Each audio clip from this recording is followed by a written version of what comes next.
Right, I'm here with my guy Frank. I must say, you look a little bit concerned. Two straight defeats now, one in the Premier League, one in the Champions League. However, some people have said it was a better performance. Are you one of those that say that? Although there are some people that are saying, yes, we had more of the ball, but really didn't do much with it. Where do you stand? Better performance, absolutely. I don't think it's hard to be better than that performance that we saw at Newcastle. It was a pretty bad performance, but only better, not good. I wouldn't say it was a good performance. Obviously, we didn't get the point. We didn't get a win. So ultimately, at the end of the day, no matter how much better you think it wasn't good enough to get some form of points on the board.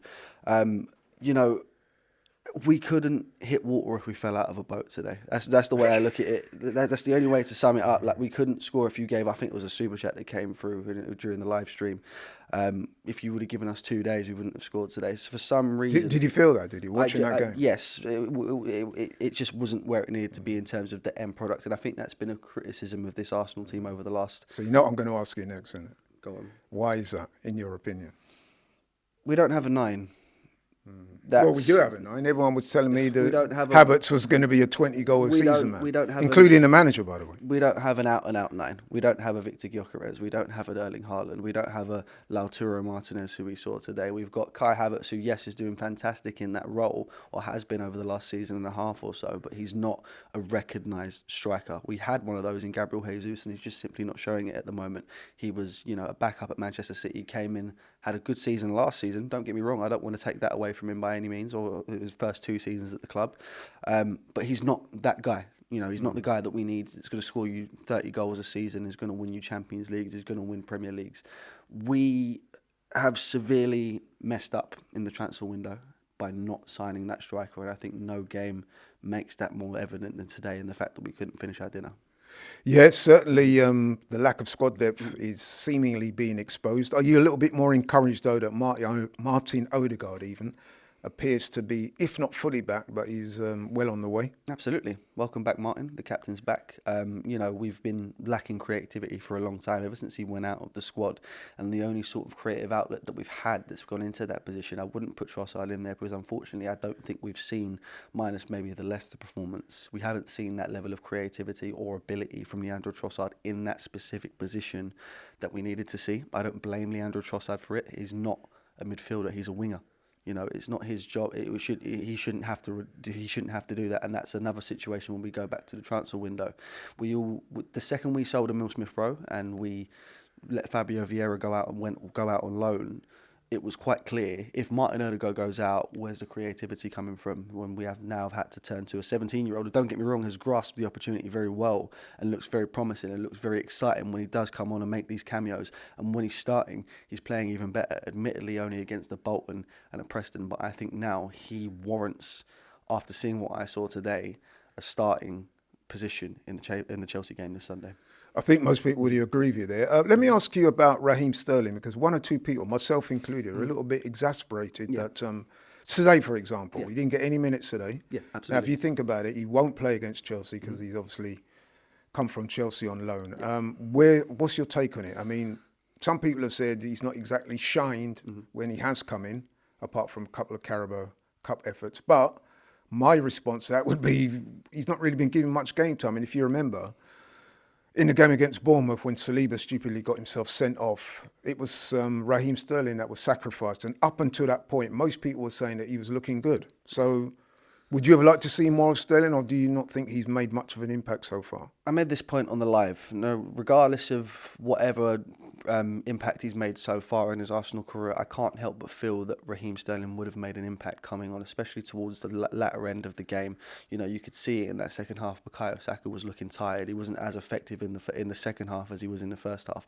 I would have absolutely opened the door to see him make the change of Bukayo Saka for Raheem Sterling, just to get a little bit more pace going down that right-hand side. Well, listen, they had a fantastic game defensively, and I want to say that, and I don't think I've said this yet, but I want to say everything that I've got to say today. I also need to make it clear that I am incredibly impressed with Inter Milan's defensive performance today, specifically that Bisek that played at the back today. A superb defensive display, and ultimately, when you defend like that, you can't not get the 3 points. And back to the Raheem Sterling point, you've signed him for a reason. And if you're not going to use it, it just makes it a bit pointless. And that, for me, makes it start to look like a bit of a panic buy in a way. We found ourselves in a situation where you've got Bukayo Saka on the right, you've gotten rid of Reece Nelson. We need someone there. And again, it goes down ultimately. Everything that I see today, this game sums up more than any that I don't think the transfer window went as well as it has, and unfortunately, it's starting to affect us now. Right, you've segued into something quite nicely that I was going to ask you about. Obviously, we all know now about the departure of Edu. Mm-hmm. Do you think that what we're being told is what it is, or do you think, as some people are suggesting, there might be more to it than that? I don't want to get into, rumours, and I think it's fake news personally. I don't think it's something that if they're unhappy with the way Edu's performed, or it's something that, or it could be that Edu is not happy with the club, meaning that. Listen, I'm just speculating. There's stories going around suggesting that there's players that he wanted to bring in. Yeah.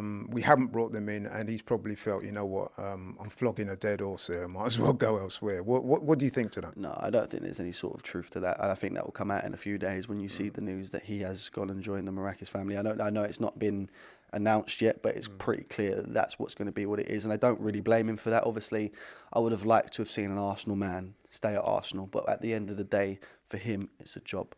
Do you not think the timing is a little bit suspicious? The timing's awful, but if someone comes in and offers you 3 times your current wage for a position that you wanted, it was rumoured that he wanted at Arsenal in the first place, but has obviously since been taken by Richard Garlick at the end of the season when Vinay leaves. To get that role elsewhere and be paid triple the money for that, I think it's a no-brainer for me. So whilst I'm sad to see, a club legend leave the club, I completely understand why he's done it. It's just the timing of things isn't great, unfortunately. Okay, I won't push you any further on that. Well said. You sound like a good politician, actually. But looking forward now to Sunday against Chelsea, a massive game, arguably even more bigger than the game tonight. A, would you make any changes? B, what would you like to see happen tactically? Yep. It's an away game. Some people have suggested that Arsenal need to be a bit bolder in attack, need to be a bit less predictable. What's your thoughts to that? Absolutely. Changes need to be made to that lineup for the game on Sunday against Chelsea. Floor is yours. The floor is mine. First of all, it's quite clear that you do absolutely 100 million% need that creative option in the midfield three. Unfortunately, as much of a fan as I am of Leandro Trossard, it doesn't work in that position for him. So I would be looking to take Leandro Trossard out of that position. And then it's a big question about who goes in there. Unfortunately, as much as I would have liked to have seen him return into the starting 11, Martin Odegaard simply hasn't played enough football to warrant a starting place. I think he only played something like 8 minutes today.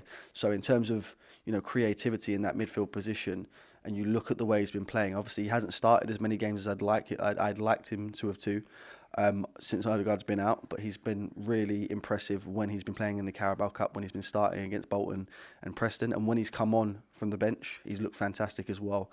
I think now or never, give Ethan Nwaneri a start against Chelsea. And how confident are you overall that we can raise our game and get a few goals against Chelsea? Because, let's be honest, Chelsea, a lot of people wrote them off at the start of the season, said they're a bit of a rabble. And yes, I guess you could say that, but there have been times this season when they've looked pretty good, and they've got a certain Cole Palmer as well. They've got the lad up top who's scoring goals. Yep. How optimistic are you for this game? Well, listen, I always try and remain positive where possible. And obviously, over the last few weeks, our title challenge has taken a massive hit. I don't want to say it's over yet, because obviously I still believe it's too early in the season to make that judgment. Yes, it's going to be hard to get back into it from the position that we're currently in. Liverpool are absolutely flying. Manchester City, obviously, whilst they're on a bit of a poor run of form, currently it's still Manchester City, but we're definitely still in that title race. As for this weekend specifically, we definitely saw progress. And like I said, I know it wasn't enough today, but we definitely saw progress towards getting back to the Arsenal that we've grown to know and love over the last few years. And I still remain confident of 3 points on Sunday. Okay, Frank, thank you very much.